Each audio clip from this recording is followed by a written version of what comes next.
মেয়ৰৰ টামছিলে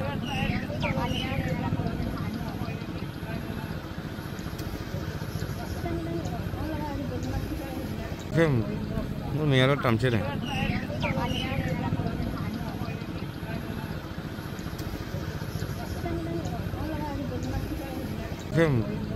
মেয়ৰৰ টামছিলে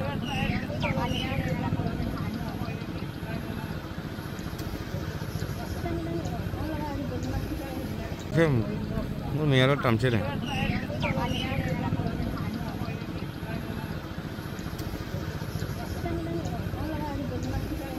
অভয়াৰণ্য এটা আপোনালোকে চাওক ইমান ডাঙৰ তামোল খেতি কৰি পেলালে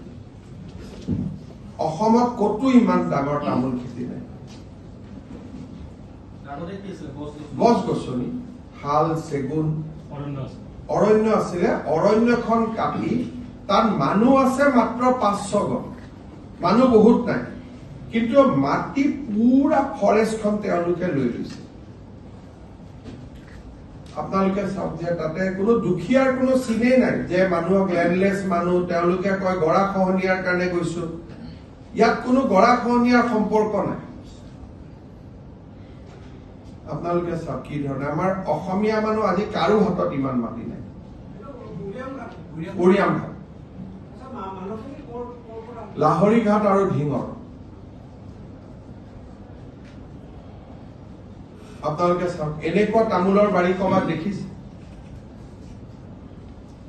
মানে অৰ্থনীতিটো কেনেকে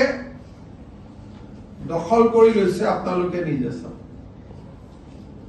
আৰু গোটেইখন তামোলৰ বাৰী হাজাৰ হাজাৰ বিঘা